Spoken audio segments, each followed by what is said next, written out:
Vous connaissez les deux intervenants. Olivier, on ne le présente plus. Isoline fait partie de la Dream Team à laquelle on faisait référence ce matin, la Dream Team des juristes de l'UNIS.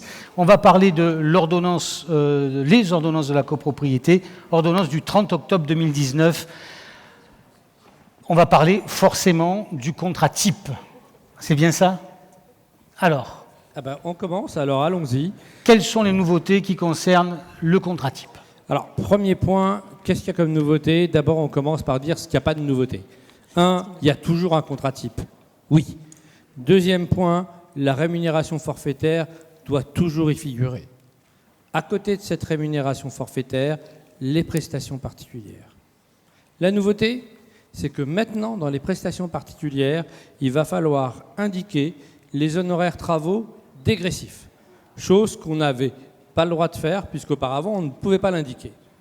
Ça, c'est une nouveauté. Et qu'aujourd'hui, on ne peut toujours pas faire. Et qu'aujourd'hui, vous ne pouvez toujours pas faire. Pourquoi? Parce que la troisième nouveauté, c'est que ça s'applique qu'à compter du 1er juin.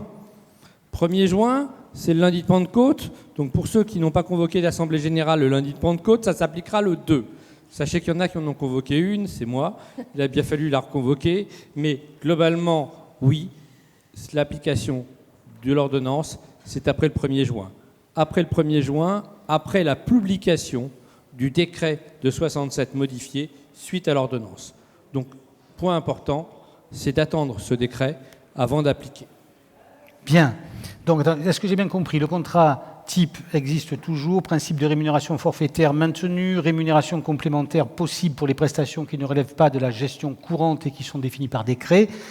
Mais parmi les nouveautés, l'ordonnance supprime l'interdiction qui est encore faite au syndic actuellement de mentionner dans le contrat un barème des honoraires travaux, même à titre indicatif. Oui. C'est bien ça? Oui. Exactement.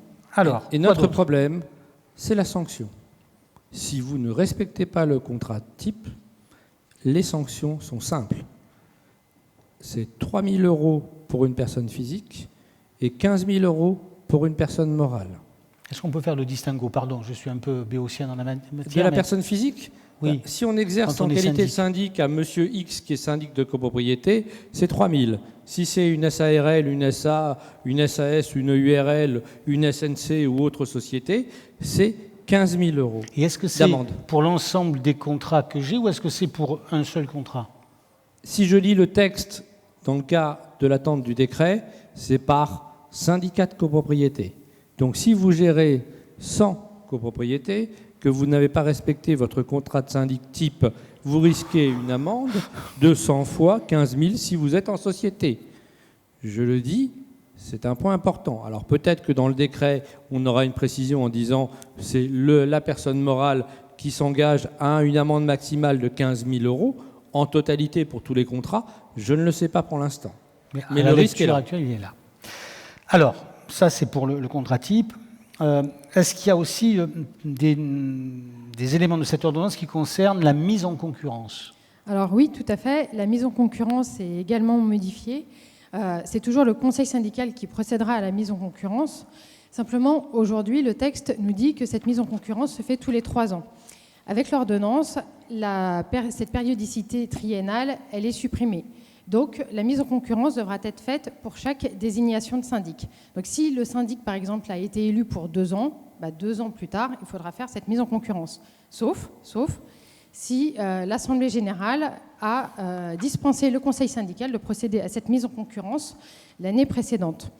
Alors, au niveau de la dispense, là encore, on a des modifications, puisque aujourd'hui, le syndic peut inscrire cette question à l'ordre du jour. Avec l'ordonnance, ça ne sera plus le cas. C'est le conseil syndical qui a l'initiative de faire inscrire cette question à l'ordre du jour.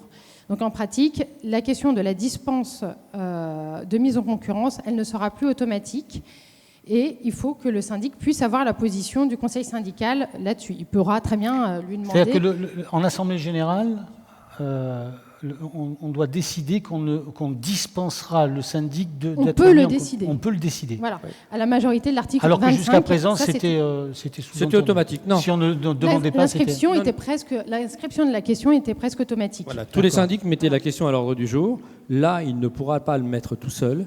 Il devra avoir une demande formelle, je dis bien formelle, du conseil syndical de l'écrire à l'ordre du jour. Et est-ce qu'il faut une majorité particulière pour voter cette L'article dispense? 25, et alors l'ordonnance nous dit quand même, et là c'est aussi une nouveauté, que toutes les décisions qui relèvent de l'article 25 peuvent passer en seconde lecture avec la passerelle de l'article 25-1. Donc sur ce point-là, on pourrait aussi en déduire que la passerelle serait également applicable. Alors, un point important. Attendez. Attendez. Il faut faire bénéficier tout le monde de vos questions, vos remarques, mais on fera les questions après. Oui, on essaie de concentrer Voilà. après. Un point important, si cette question n'est pas à l'ordre du jour, si la dispense n'a pas été posée et qu'il n'y a pas de mise en concurrence, il n'y a plus de sanction. Là où auparavant, quand la mise en concurrence n'était pas faite par le conseil syndical et qu'un copropriétaire trouvait que la nomination du syndic était nulle et allait devant le tribunal, il obtenait gain de cause. De par l'ordonnance, la réponse est très claire. Le conseil syndical n'a pas fait la mise en concurrence, ça ne remet pas en cause le mandat du syndic. Conclusion, ne faites rien, ne l'inscrivez pas. Ce n'est plus vraiment une obligation, c'est plus une formalité qu'autre chose. Quelles sont les causes de résiliation, les cas de résiliation envisagés par l'ordonnance? Alors, on a des nouvelles questions sur la résiliation du contrat de syndic. Le décret, il va nous expliquer probablement ce qui va arriver. La seule chose, c'est qu'on n'a pas encore la rédaction. Dans l'ordonnance, vous savez que c'est difficile. Quand je dis difficile, c'est-à-dire qu'ils ont créé plusieurs cas. Le premier cas, c'est la résiliation anticipée sans indemnité. Pourquoi anticipée? On ne sait pas. Pourquoi est-ce qu'elle est anticipée? Parce que si on a été élu pour 15 mois et que notre assemblée générale a lieu 3 mois avant, notre assemblée générale, si elle ne renouvelle pas le mandat du syndic, parce que c'est indiqué pour une fois, et à ce moment-là, ça sera une résiliation de type anticipé de 3 mois d'avance. Et il n'y aura pas d'indemnité. C'est-à-dire que le contrat de syndic s'arrête un jour franc minimum après la date de l'assemblée générale.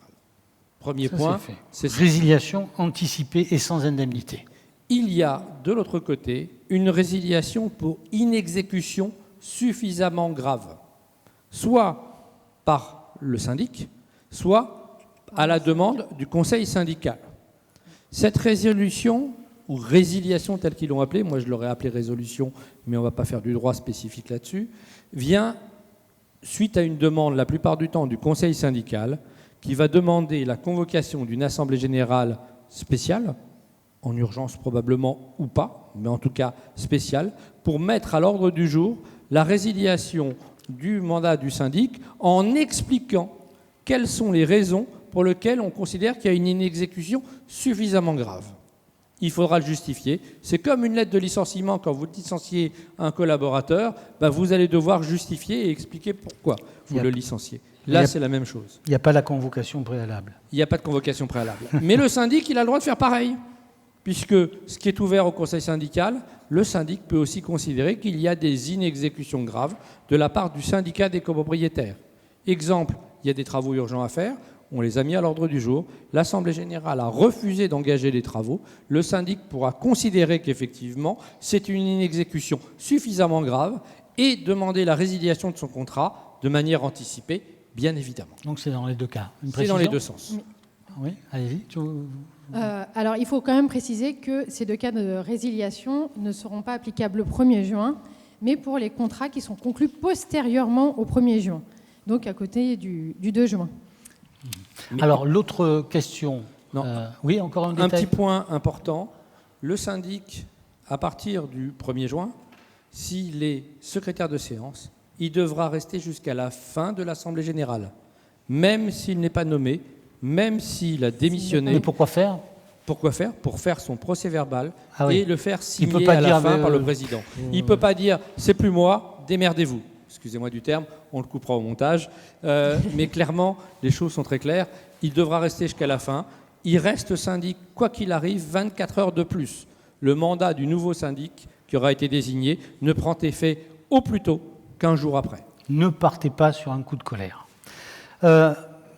L'état daté, Ça, c'est l'autre sujet que vous vouliez évoquer, qui Beau figure... sujet d'actualité. Alors, qu'est-ce qu'il y a de nouveau? C'était un combat de l'UNIS, l'état Oui. daté. Alors, comme vous le savez, c'est la loi Allure en 2014, qui a posé le principe du plafonnement. La rédaction de la loi était assez ambiguë puisqu'elle pouvait laisser entendre que le plafonnement pouvait également concerner les frais de recouvrement de charges. L'ordonnance, là, est bienvenue puisqu'elle clarifie la situation et limite le principe du plafonnement aux honoraires d'établissement de l'état daté. Donc, les frais de recouvrement de charges, aujourd'hui, c'est clair, ils ne sont pas concernés. On a un décret en date du 21 février qui a fixé ce plafond. C'est un plafond et pas une tarification, un plafond à 380 € TTC. Et ce plafond sera également en vigueur à la même date que les autres dispositions liées à l'ordonnance, c'est-à-dire le 1er juin. Que le contrat de syndic soit en cours ou qu'il s'agisse d'un nouveau contrat. Alors, point important, c'est le même tarif pour toute la France.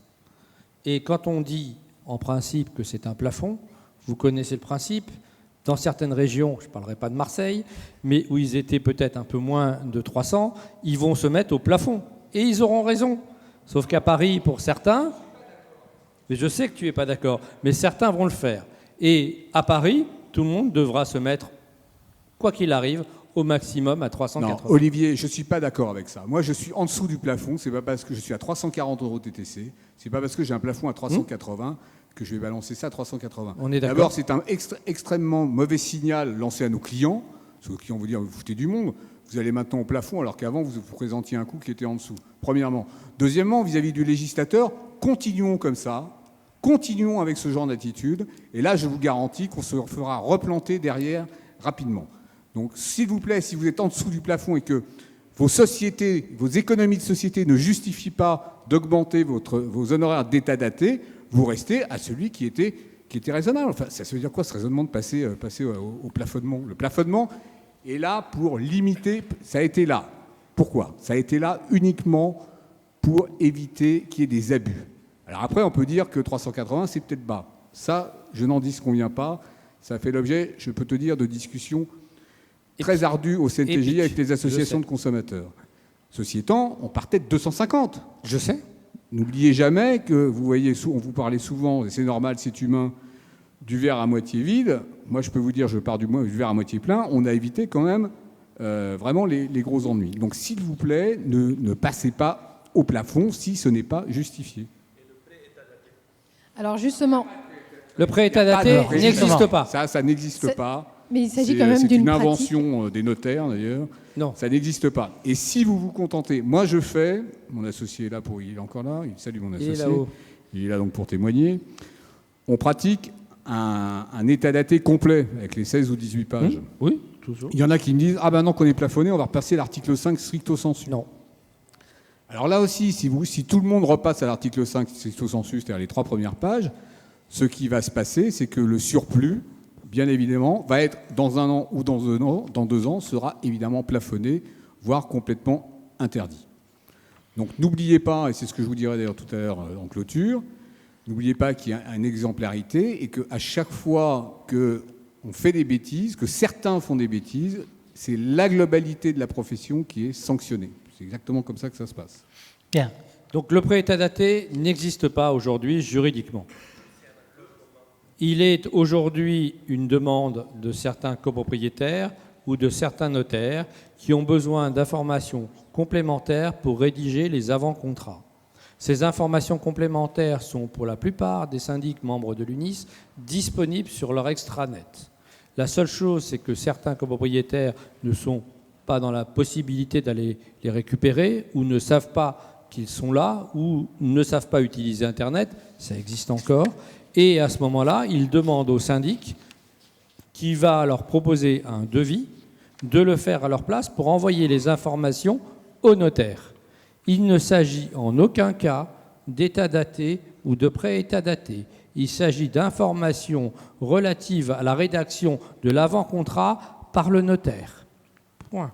Même si l'agent immobilier qui a demandé cette prestation était d'accord de payer une prestation en plus qu'il considère comme c'est un prêt état daté, il veut le payer. La deuxième fois, on peut payer, on peut facturer l'état daté par la suite. Donc s'ils sont d'accord, c'est une prestation particulière, privative entre A c'est et un B. devis que va envoyer le syndic Voilà, au copropriétaire si et le ils sont copropriétaire d'accord de va payer. devoir mettre bon pour accord et il recevra les informations qu'il demande Voilà, donc c'est pour ça, qu'ils seront c'est- transmises au notaire pour la rédaction de l'avant-contrat. Mais effectivement, il s'agit bien d'une prestation de service qui est faite en dehors du contrat de syndic, Alors- pour un copropriétaire déterminé et qui n'a rien à voir avec le contrat de syndic aujourd'hui. Dernière nouveauté, c'est avec ce contrat de syndic, il y a maintenant une convention de prestation de service. L'ordonnance a créé un nouveau contrat. Un contrat qui est une convention de prestation de service entre le syndic et le syndicat des copropriétaires, qui doit être présenté en Assemblée générale et voté non pas à la majorité de l'article 25, mais à la majorité de l'article 24. Cela veut donc dire qu'on va pouvoir effectivement proposer aux syndicats des copropriétaires, mais aussi aux copropriétaires prises individuellement, des prestations de services qu'il va falloir tarifer et faire valider préalablement par l'Assemblée générale à la majorité de l'article 24. Ça doit être voté. D'ailleurs, je vous propose oui. ça, à ce Exactement. prix-là, à ce prix-là. Le Il faudra- but du jeu, Enfin, c'est de pas fixer les forcément prix. ce prix-là, mais du moins la convention de prestation Voilà. de service, elle devra faire l'objet d'un vote, et donc un vote distinct du contrat de syndic. Il y aura deux questions qui seront mises à l'ordre du jour, le contrat de syndic et le contrat de Mais prestation de service. pour que ces prestations de service soient réalisées, il faut qu'elles aient au préalable été autorisées en AG. Exactement. Et C'est si le jamais elles principe n'ont de pas été l'ordonnance autorisées en à AG, compter du 1er Elles juin. seront inopposables au syndicat. Alors, quel type de prestation? Vous aurez les possibilités de faire de la conciergerie. Certains le connaissent déjà, c'est dans certains immeubles où on a une conciergerie qui va chercher les médicaments pour la charmante copropriétaire d'un certain âge qui ne peut pas se déplacer, qui va aller promener les chiens de madame au bois parce que, bien évidemment, elle ne veut pas pourquoi les de emmener. madame ou du vieux con du 5e aussi? Il y a que Alors, des je ne parle dames, jamais du vieux con. Toujours, on va être positif. Habituellement, c'est du jeune, mais c'est pas très grave. Tout va bien. Et vous allez effectivement avoir d'autres services. Exemple, le service d'hotline d'urgence 24 heures sur 24, la nuit et le week-end. Il y a Des une fuite d'eau, il y prestations a un de travaux problème. aussi pour un copropriétaire. Des prestations de travaux pour un copropriétaire qui aura besoin que le syndic fasse réaliser les travaux dans son appartement suite aux dégâts des eaux qu'il y a eu dans l'immeuble. Que les choses soient claires pour moi, à titre très égoïste. Oui. Si je m'adresse à mon syndic pour lui dire tu connais pas un plombier, oui, ça je peux pas. Si ça n'a pas été voté en AG, l'autorisation au syndic de proposer aux copropriétaires de Il ne s'agit pas de le proposer, il s'agit de l'organiser. C'est-à-dire de demander aux copropriétaires qui le souhaitent de dire on peut le faire à votre place, on fait venir le plombier, on fait la réparation et vous recevrez la facture ensuite. Ce n'est pas la facture du syndic que vous allez recevoir, c'est la facture du syndic et du plombier. D'accord. Vous aurez deux factures. Une facture pour le service que vous a procuré le syndic et une facture du plombier qui a fait la réparation.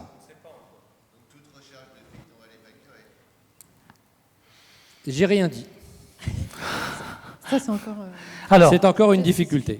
On ne sait pas encore. Alors, point important. Point important, pour l'instant, nous n'avons pas les décrets d'application. Tant qu'on n'a pas le décret d'application, on ne peut pas vous indiquer ce qu'il figurera exactement. Il y a des discussions en cours. Certaines discussions sont entre la chancellerie et le ministère du Logement. Il y a d'autres points qui sont de la compétence du ministère des Finances et de la DGCRF. Donc, bien évidemment, nous reviendrons vers vous dès qu'on aura toutes ces informations pour vous les transmettre. pourquoi m'avez-vous dit que dans cette ordonnance, on crée une sorte de super conseil syndical ? Alors là, c'est lié à la super, entre guillemets, délégation de pouvoir qui peut être confiée à un conseil syndical à condition qu'il soit composé d'au moins 3 membres. L'ordonnance nous dit que l'Assemblée générale pourra déléguer tout ou partie des décisions qui relèvent de la majorité de l'article 24. Et c'est pour ça qu'on parle du super pouvoir du conseil syndical. En fait, il faudra tout de même que ça soit autorisé quand même par l'Assemblée générale. Ce n'est pas le conseil syndical qui va s'approprier comme ça tous les pouvoirs. Il devra également rendre des comptes. Et donc, il y aura un certain contrôle quand même de l'Assemblée générale. Cette délégation de pouvoir, elle peut porter sur quoi ? Alors, sur toutes les travaux. questions, par exemple, qui relèvent de l'article 24, sauf 3 exceptions, la détermination du budget prévisionnel, l'approbation des comptes et les adaptations du règlement de copropriété qui sont rendues nécessaires suite à l'évolution de la législation. Mais exemple, vous décidez effectivement de faire des travaux de ravalement. Vous pouvez tout à fait faire voter en Assemblée générale le principe des travaux de ravalement, un montant maximum, admettons 1 million d'euros, et déléguer, je prends un montant important volontairement, et déléguer le choix au conseil syndical, 1 de l'architecte, 2 du bureau d'études, 3 des entreprises, 4 du planning d'appel de fonds, et de tout ce qui correspond effectivement à ces travaux de ravalement. Vous leur donnez un blanc-seing, et on leur dit, vas-y, tu as 1 million, fais le boulot. Alors, dans la réalité, c'est un peu ça. La réponse est non. Pourquoi ? Parce que le syndic, il est là pour rappeler les règles. Quand on vote des travaux, le but du jeu, c'est d'avoir le détail des travaux, les descriptifs, les CCAP, les CCTP, tous les devis, toutes les choses au niveau technique. Là, vous n'êtes plus dans ce cadre-là. Vous votez un budget et vous donnez mandat au conseil syndical. Donc là, il y a un vrai risque. Il y a un risque d'abord de faire des bêtises, et c'est pour ça que les membres du conseil syndical devront être assurés à titre individuel. Aujourd'hui, l'assurance du conseil syndical, elle est collective. Là, vous allez devoir souscrire dans l'assurance du syndicat des copropriétaires si une le conseil assurance syndical a obtenu cette délégation. Pour ces délégations de mandat. Si la délégation a été votée, alors il faut un... Alors, il y a des exceptions. Vous avez l'approbation des comptes. Ah bah ça, c'est jamais. La détermination du budget prévisionnel. Exactement. Encore moins. Les adaptations du règlement de copropriété rendues nécessaires par les modifications législatives et réglementaires intervenues depuis son établissement. Ça, il ne peut pas y avoir de délégation. Ça, il n'y a pas de délégation. Et la délégation, c'est 2 ans max. Ouais. Elle est donnée pour 2 ans. La seule chose, c'est qu'elle peut être renouvelée autant de fois qu'on le veut. Il n'y a pas d'interdiction. Mais l'Assemblée générale sera libre ou pas de la renouveler. Donc il faudra tout de même qu'elle intervienne pour cela. Alors, point important, à chaque fois que le conseil syndical va avoir un mandat, il devra rendre compte. Et il y aura un point sur compte-rendu de la mission du conseil syndical en application des délégations qui ont été effectivement données par l'Assemblée générale. Deuxième point important, il va falloir tenir maintenant un registre des réunions du conseil syndical et des décisions du conseil syndical. Pourquoi ? Parce que comme on va leur donner des délégations, on ne donne pas la délégation à un membre du conseil syndical, on donne la délégation au conseil syndical. Il va donc falloir avoir un procès-verbal du conseil syndical qui va avoir décidé de réaliser les travaux si c'est le mandat qui leur a été donné. C'est vous qui devez le faire. Non, Non, c'est le conseil syndical. C'est eux qui le font. Mais le syndic va devoir tenir le registre. C'est ça. Alors là, tout de suite, l'ordonnance ne nous parle pas de ce registre de manière explicite, mais c'est du moins une grosse mesure de précaution quand même de bien tenir Que à vous jour suggérez à chacun. pour avoir au moins un suivi des décisions prises par le conseil syndical. Il sera probablement dans le décret. Question. Il peut y avoir une délégation pour désigner le syndic ? Non, puisque Non. c'est l'article 25. C'est l'article 25, il ne peut pas. En revanche, tous les travaux de ravalement, tous les travaux de rénovation énergétique, tous les travaux qui sont aujourd'hui à l'article 24, ça peut être pour le conseil syndical. Des travaux d'accessibilité, la réfection de la toiture.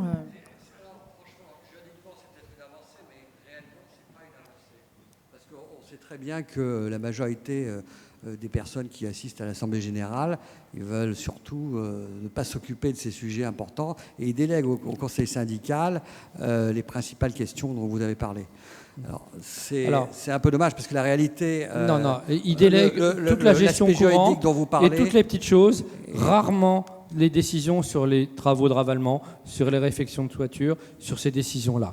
On le voit, nous, en Assemblée générale, dès que vous avez des travaux d'un certain montant, d'un seul coup, là où vous aviez que 3 personnes, il y a les 50 personnes qui sont présentes.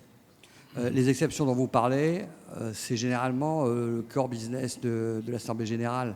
Donc ça, là non plus, il n'y a pas une grande avancée parce que de toute manière, tout le monde est obligé d'y participer. Donc ce qui aurait été bien, c'est que vraiment ces exceptions dont vous parlez soient réintégrées dans les prérogatives du conseil syndical. Mais bon. On termine avec les assemblées générales qui, elles aussi, figurent dans ces ordonnances en bonne place, oui. Avec des mesures, alors il y en a beaucoup de choses, mais quelques mesures phares qui concernent les assemblées générales. Alors, ça serait surtout aujourd'hui où on peut penser qu'il y a des difficultés à tenir des assemblées générales, un nouveau mode de vote qui est donc le vote par correspondance à l'aide d'un formulaire. Donc, en fait, ce n'est pas une invention de l'ordonnance, mais c'est la loi Elan qui l'a créé, ainsi que le vote à distance par voie électronique. Sauf que la rédaction qui était prévue par la loi Elan n'était pas très heureuse, et donc l'ordonnance, moins d'1 an après la parution de la loi Elan, est revenue là-dessus et nous dit que lorsque la résolution est amendée par l'Assemblée générale, lorsque le copropriétaire a voté favorablement à cette résolution, il sera considéré comme étant défaillant, ce qui va lui permettre après de pouvoir attaquer la décision prise par l'Assemblée générale à condition que la résolution ait été amendée. Par exemple, à l'ordre du jour, il y avait le changement du tapis de la cage d'escalier. Et ben, l'Assemblée générale, elle n'a pas seulement décidé de changer le tapis de l'escalier, elle a décidé de rénover toute la cage de l'escalier. Ben là, on a une décision qui est complètement différente de ce qui était prévu à l'ordre du jour. Et donc, le copropriétaire qui avait voté en sa faveur par correspondance pourra attaquer ensuite cette décision. Alors attention, s'il a voté pour, il sera indiqué qu'il a voté pour. Mais vous devrez lui notifier le procès-verbal dans les formes de l'article 42, donc dans le délai de 2 mois en lettres recommandées, pour qu'il ait la possibilité de saisir le tribunal. Ce n'est pas la même chose que de modifier son vote en disant qu'il a voté contre, parce qu'on a modifié la résolution. Il a voté pour la résolution est amendée, son vote reste pour. En revanche, s'il considère qu'il n'avait pas voté pour toute cette partie-là, il a la possibilité de saisir le tribunal dans le délai de 2 mois. Il faut lui faire savoir. Ah, ça va être indiqué, puisque quand on va faire les décomptes de vote, il va falloir décompter ceux qui ont voté pour, en étant présents ou représentés, ceux qui ont voté pour par vote par correspondance, ceux qui ont voté contre par vote par correspondance, ceux qui ont voté contre, présents ou représentés, et les abstentions de la même façon. Donc là où on avait 3 cases auparavant, on va se retrouver en moyenne à 6 cases, ou 6 sous calcul. Pourquoi ? Parce que la diffusion du procès-verbal sera différente en fonction du vote qui aura été exprimé par correspondance. Autre point important, on a une difficulté sur l'analyse de nos assemblées où personne ne vient. Ou imaginons que j'ai une assemblée le 2 juin, que tous mes copropriétaires ayant retrouvé le vote par correspondance et envoyé tous leur vote par correspondance. Je n'ai aucun copropriétaire présent. Grand moment de solitude. Grand moment de solitude, c'est arrivé hier soir. J'avais les pouvoirs, aucun copropriétaire présent. On va rien dire. Notre président du conseil syndical a la grippe. Tous ont eu peur qu'il vienne et que ce ne soit pas la grippe, mais le coronavirus. Donc aucun. Tous ont envoyé leur pouvoir, ou en tout cas, on avait le pouvoir. Ils ne sont pas venus, je suis très tranquille. Donc le pouvoir était là, on avait les pouvoirs sur la table. Qu'est-ce qu'on fait ? Comment on ouvre une assemblée générale ? Si vous n'avez pas de copropriétaire... Là, pour l'instant, c'est pas possible, puisqu'il faut au moins élire un président de séance et un scrutateur. Donc là, l'assemblée générale ne peut pas se tenir. Alors, on est allé chercher, nous, l'immeuble d'à côté, où j'avais 3 copropriétaires qui étaient là pour 40, et on leur a demandé gentiment s'ils pouvaient prendre les pouvoirs de certains pour qu'on puisse faire l'assemblée. Ils nous ont accepté gentiment, on les a remerciés, bien évidemment, mais c'est un cas exceptionnel. En revanche, pour le vote par correspondance, normalement, on doit prendre les votes par correspondance. La difficulté, c'est que je ne peux pas ouvrir ma séance si je n'ai pas de président de séance. On peut s'organiser. Même pas. On n'a pas bougé du montant qui était indiqué. Je croyais qu'il n'y avait que sur une île un peu particulière où on s'arrangeait, mais visiblement, dans certains quartiers parisiens... C'est pas aussi simple pour tous. Un dernier point important, quand on aura le décret, on aura aussi un arrêté qui va nous indiquer que l'on doit joindre avec notre contrat de syndic, notre convention de prestation de services, une fiche d'information sur les prix et les prestations. Ce document devra être joint à chaque fois qu'on aura notre mandat à l'ordre du jour. Cette fiche d'information, c'est un résumé, a priori, d'après ce qu'on a pu comprendre, de nos prix et des prestations. Ça donnera le prix hors taxe TTC, ça donnera le nombre d'heures que vous allez passer en assemblée générale incluses ou pas incluses, le nombre de conseils syndicaux, les horaires des conseils syndicaux, les inclusions des conseils syndicaux et combien coûtera le conseil syndical complémentaire s'il n'est pas dedans.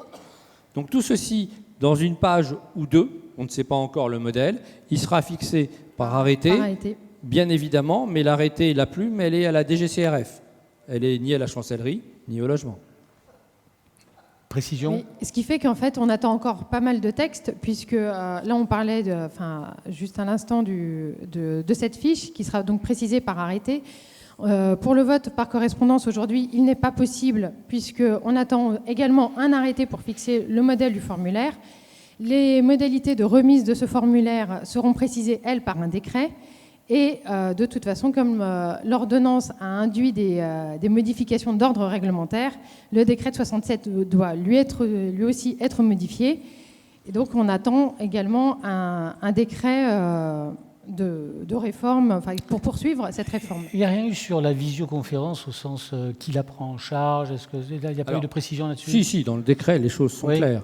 La Est-ce que c'est techniquement visioconférence est dans possible? la S'il y en loi a Elan. 40 qui veulent passer en visio, comment on fait? La visioconférence, les devis doivent avoir été validés préalablement par l'Assemblée générale.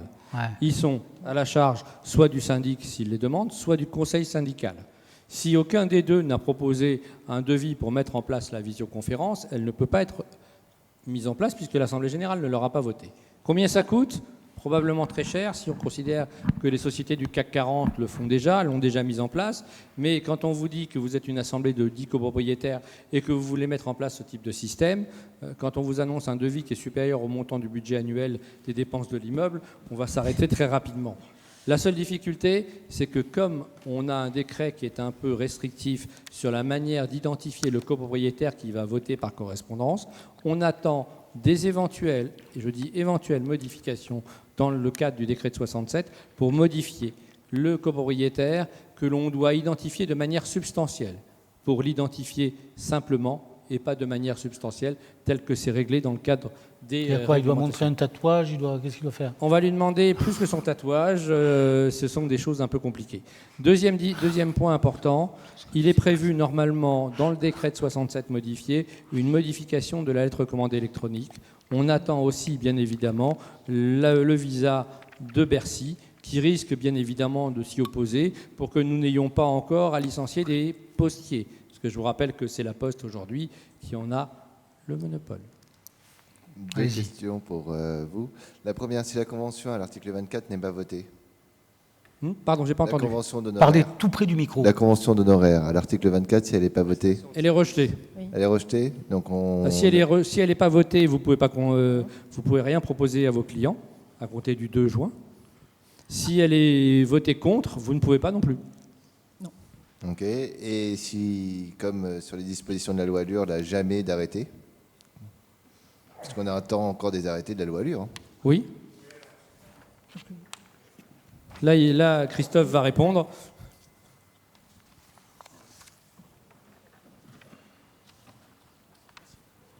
Oui, alors c'est vrai que les arrêtés de la loi Allure, il en reste encore quelques-uns. Comme il y a eu un changement de gouvernement, comme vous le savez, depuis 2017, le gouvernement actuel, qui n'est pas vraiment très favorable aux dispositions qui avaient été prises par Mme Duflot et le gouvernement de l'époque, je crois qu'on n'est pas prêt effectivement à avoir des décrets en ce qui concerne la loi Allure. En revanche, les décrets qui concernent la loi Elan et qui concernent les ordonnances sur la copropriété, en ce moment, là, on a eu 2 réunions au CNTJ, ce sont les points. On a fait une réunion au CNTJ, c'était la première fois qu'on faisait de 10h du matin jusqu'à 17h30. En général, c'est 3 heures. Donc là, ça avance effectivement, et je pense que tous les décrets correspondants à la loi sortiront. Il n'y aura pas de vide, juridique, ça c'est sûr. Mais pour la loi Allure, c'est peut-être plus compliqué. On a eu, je crois, Fala Olivier était un grand spécialiste, on avait eu effectivement il n'y a pas que le plafonnement des états datés, il y a aussi le plafonnement de la lettre, c'est pas la lettre recommandée à R. Les frais de mise en demeure. Les frais de mise en demeure, etc., enfin, qui devaient être plafonnés. Et finalement, ils n'en parlent plus. Alors, sauf si vous voulez qu'on rouvre le dossier. Mais je ne pense pas que vous seriez d'accord qu'on rouvre le dossier des plafonnements des... Voilà. Mais il manquait 107 décrets, arrêtés ou informations de la loi Allure. On ne les aura pas. Alors la question, c'est qu'à l'UNIS, on s'est rendu compte que le délai était court. On a demandé au ministère du Logement et à la Chancellerie un report pour une application au 1er janvier de l'année prochaine. Ce qui nous semble, plus raisonnable, parce qu'il faut que nous modifions en même temps nos logiciels. Si le décret sort le 29 mai et qu'on doit l'appliquer le 1er juin, je ne sais pas comment vont faire nos charmants éditeurs de logiciels pour tout modifier en 2 jours. Il ne faut pas arriver. Sans compter la formation des gestionnaires de copropriété. Ensuite, il faut former nos gestionnaires pour leur dire voilà les nouvelles règles et il faut l'expliquer à vos copropriétaires. Ensuite, il va falloir l'expliquer aux copropriétaires. C'est toujours effectivement un certain temps et un temps certain pour ne pas dire autre chose. Mais bien évidemment, on a demandé ce report. Je ne sais pas si on l'obtiendra. Allez, encore une question. Une question, si vous voulez bien, sur la convention de prestation de services. Est-ce qu'elle doit inclure la tarification sur le pré-état daté? Ou est-ce qu'on doit totalement distinguer cela? Et indirectement, est-ce qu'on pourrait avoir une structure différente de celle du syndic, et donc une autre société que le syndic, qui établit finalement le pré-état daté? La réponse est, quand on interroge 2 personnes à la DGCCRF, l'une répond oui, ça sera dedans, l'autre répond ça n'existe pas. Donc je ne sais pas encore répondre. Et par rapport donc à la deuxième question, imaginez que ce ne soit pas la structure du syndic lui-même qui réponde au pré-état daté, ça reste possible puisque, semble-t-il, c'est une prestation totalement extérieure. La réponse, c'est que le notaire va vous rejeter. Il veut que ce soit le syndic qui mette son tampon sur les documents qu'il reçoit pour sa responsabilité. Aujourd'hui, avec les notaires, les choses sont très claires. Ils ne veulent pas un pré-état daté établi par l'agent immobilier qui fait la prestation et qui n'est pas le syndic de l'immeuble. Les choses sont très claires.